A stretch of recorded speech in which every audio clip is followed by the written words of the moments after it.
Pixar. Who doesn't like Pixar? Their movies are absolutely well deserving of their attention and fans for their revolutionary animation, complex stories and characters, and influence on the film industry. But for this video, I want to bring up one section from the studio that mostly seems to go overlooked.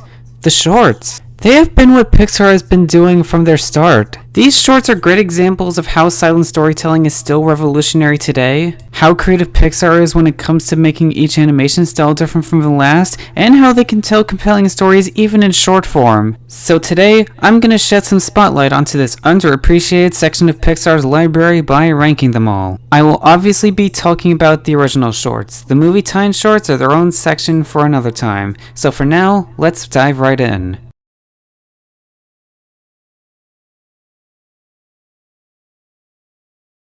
So basically what happens is there is a tin toy named Tinny who tries to get away from a baby, and then the baby falls and cries, so the toy cheers him up and the baby messes with him some more, and that's about it. This is definitely one where you can tell Pixar still had a long way to go when making compelling stories. I don't mean that's as bad, just maybe a bit too simple? The tin toy himself is definitely iconic, and it makes his cameo in Toy Story 4 very much appreciated. And it's hard not to think about what could have been with its canned Christmas special. The baby is definitely some uncanny valley CGI, though this was Pixar's first time animating a human, and even the short's producer admits later on that people would look back on it and say that's one weird looking baby. A decent cute short, I got nothing else. The OG Pixar short. Well, technically. You see, back then, Pixar didn't have its official name yet, as it was just called the Graphics Group, as a division of Lucasfilm, and during their stay, they wanted to find someone who wanted to explore computer animation because they had no idea how to do that. Much to their luck, they found someone by the name of John Lasseter. So he and the team created their very first piece of animation, The Adventures of Andre and Wally B. Basically what happens is there's this guy named Andre who encounters a bee, and the bee chases him and stings him, and then the bee gets hit by a shoe, and that's about it. It's definitely groundbreaking to see a fully CG animated cartoon back at the time. The 2D character designs fit in 3D pretty well, plus this is the first use of motion blur in CG. It's a cute little short, but that was only step one for what the studio would eventually grow to be. This one is about a gray cloud who assigns this stork to deliver some not-so-cutesy baby animals, and after some painful deliveries, the stork decides to wear football clothes to shield himself, and that's about it. I have to admit this one doesn't grab me as much as a lot of the others, because it just kind of felt like it came and went, and not really with much of a strong story. I mean, I still like it. There's some nice stuff with the character animation, and the concept of this gray cloud only able to make violent animal babies is funny enough. It is still one that I wouldn't bring myself to not like. Storks is better though. In this one, a boy named Marcus is assigned to partner with a nonverbal autistic girl named Renee in canoeing, and on their activity, Marcus discovers what Renee is like and what makes her happy, like lake reads and playing sounds on loop on a phone. I really have to give respect with how they portray autism here. They brought on consultants from the Autistic Self-Advocacy Network and even have an autistic girl play Renee to make the portrayal as authentically as possible. Like when she gets overwhelmed by a loud noise. It's really at its core a story about accepting people that act differently. As Marcus bonds with her and realizes more about her autism when he inadvertently overwhelms her, and so then he knows how to make her feel better. It's a nice short that sheds some well-deserved light on the autism spectrum. In this one, there's this alien who was assigned to abduct this human asleep in bed and keeps failing from doing so. This short definitely has fun with its situational plot point. The ways the alien very nearly captures who is possibly Linguini from Ratatouille is very humorous, and the ending is just great. I can't admit that even with its great humor, I couldn't exactly find myself lauding it as much as a lot of the other comedic shorts, but it's still a pretty good time. This one is about a boy and his grandmother who try to escape from a sinkhole using scrap items around them. I went into this marathon thinking this one would be the weakest short on the countdown. When I first watched it, I didn't have much feeling for it. It was because I didn't feel like the characters had much feeling, and it kinda left me befuddled by the end. Though, revisiting it, I'll admit I have warmed up to it. The idea of these two people trying to escape from a sinkhole makes for a pretty interesting premise, and even according to the director, this is, at its core, an immigration story. He says how this relates to how during the Korean War, his grandmother sent her kids to the US so they could live a better life, and this feels pretty allegoric for seeing the grandmother let her son go to the surface on his own. I love how the people at Pixar can be able to make personal stories like that. It's still not one of my favorites, but its immigration allegory did make me realize its worth. Float is about a little boy who gains the ability to float, so the dad hides the boy's abilities from society. I'll admit when I first saw it, I couldn't go along with the whole floating kid concept. It just felt too out of nowhere for me to get it fully engrossed in it.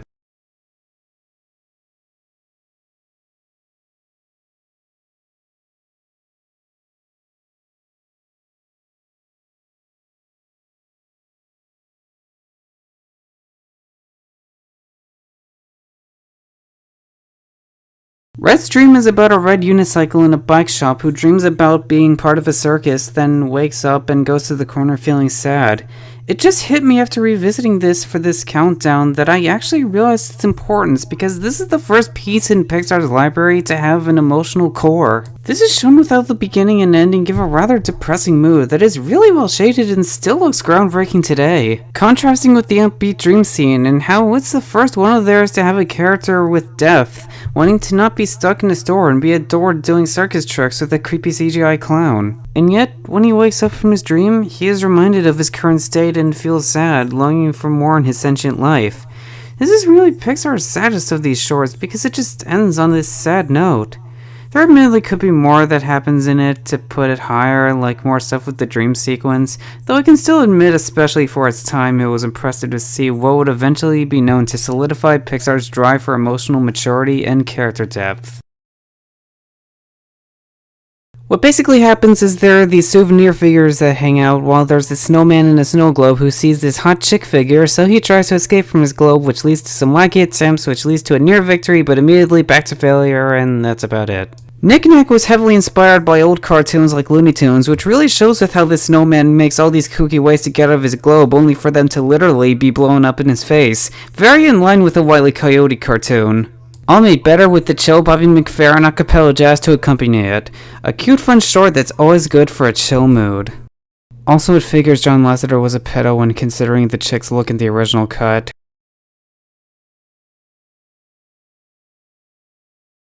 This one is about a volcano on an island who sings about how he dreams to be with a loved one while there is another volcano underwater listening to his melody. There's just a lovely, relaxing vibe with this one. The ukulele song storytelling feels really charming and the best way to tell a tale on a tropical tableau. And it's just a sweet story of this volcano living on for eons, wishing for a love, and it starts to become kind of a sad one as it starts to become reduced to an empty mountain of stone.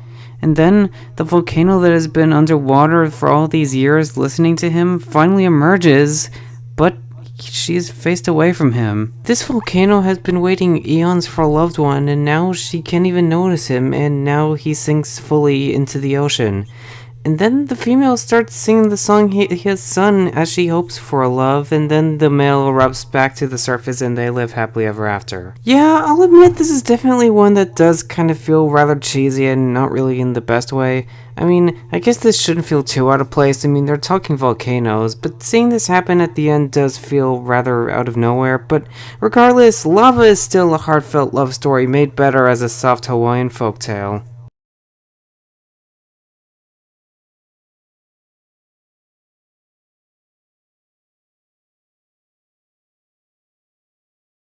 The OG official Pixar short. What basically happens is there's this Luxo lamp and a child lamp named Luxo Jr. who plays with a ball and the ball inflates and then it finds another ball and that's about it. And that's the very thing that would change Pixar forever. This short was conceived when Ed Catmull decided that Pixar should make a short that says who they are, and while John Lasseter was thinking about that, he was moving around a Luxo lamp like it was alive, and he thought, hey, this can be our short! John always had a fascination with bringing inanimate objects to life, so making this short was no small feat of expertise. The lamps feel very alive despite them not having faces, and their ability to have that kind of expression is no wonder why the Junior lamp is the mascot of the studio's opening logo. It's, as the Pixar story says, a symbol of optimism and determination.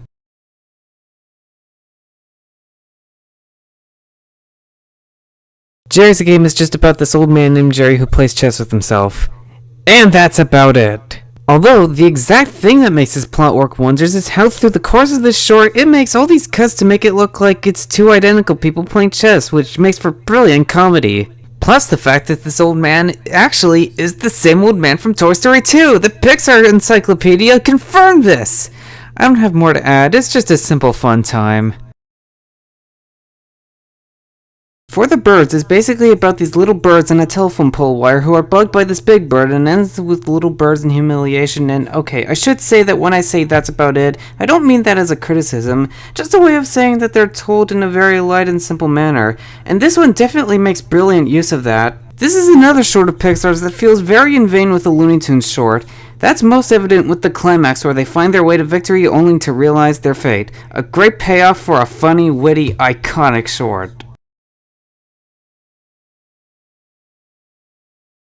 Boundin is about a sheep who dances in the desert but then gets sheared and feels ashamed of his appearance, and then lo and behold a jackalope pops by and inspires him that he can still be happy with his appearance and shows him how to express his new state. This is Pixar's first short to have verbal dialogue, and it's used remarkably as it's told like an old folk tale and is made even better by the late great Bud Lucky giving a sweet and sincere performance for telling the story and morals. Speaking of which, it gives a really heartfelt message on how we should keep our head high when change comes, and how we can find new ways to make ourselves happy.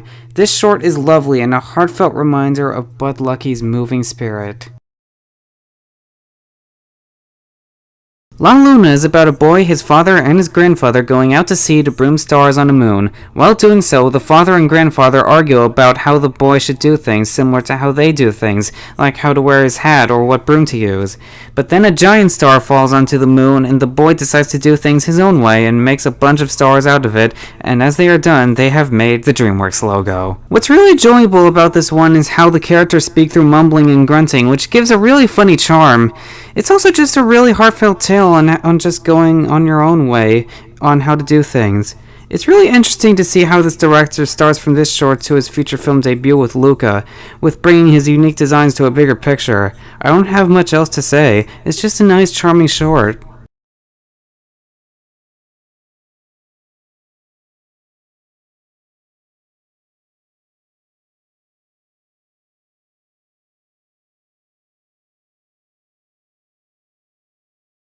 Presto is about a magician and his rabbit. The rabbit is hungry for a carrot, so as the magician is on stage to do his act, the rabbit demands a carrot and the magician refuses to cooperate, so the rabbit does a bunch of hat tricks that give the magician humiliation as the audience think it's part of the act. This is certainly the most energetic of all the shorts, which gives this one some extreme entertainment value, with the hat tricks being a brilliant vehicle for slapstick.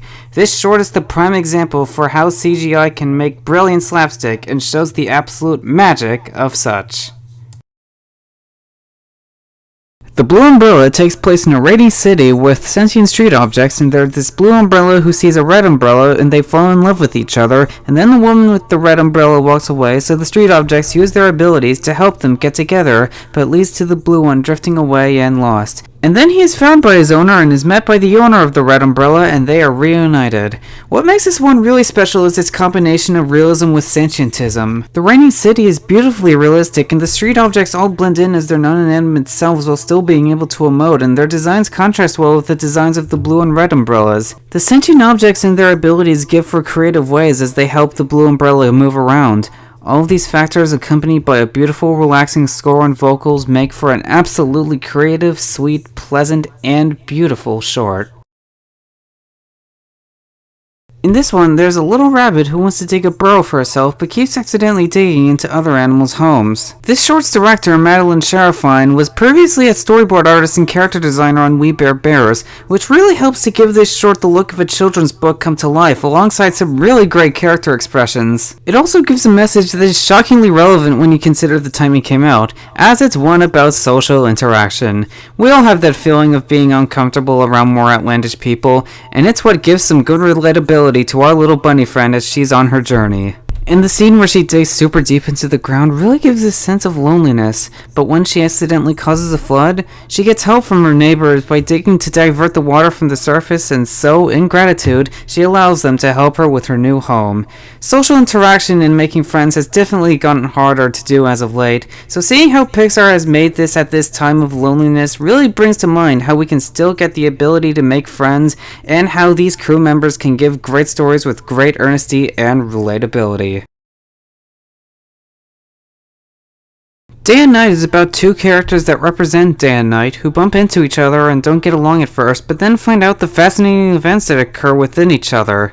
This is Pixar's first short to use hand-drawn animation, and it is done magnificently, chock full of wild energy and charismatic emotions. Another thing that makes this one unique is the sound effects, them being stuff that happens during day and night, which leads to some brilliant comedy, and the very thing that brings it all together to make this one all the more worth it is its message. As they're having fun, they come across a radio station and we hear this. It's given in such a sudden way, yet it's really effective. This message was a lecture said back in the 70s by motivational speaker Wayne Dyer, and it feels effective for how we can all learn from this, like how day and night have found beauty in each other. And it all comes to a brilliant conclusion as the sun descends on both of them as they become each other, bringing home how they now find beauty in each other as they see that day and night are one. What a magnificent short, and should be known as a great example for how to turn a comedic and fun story into a heartfelt message.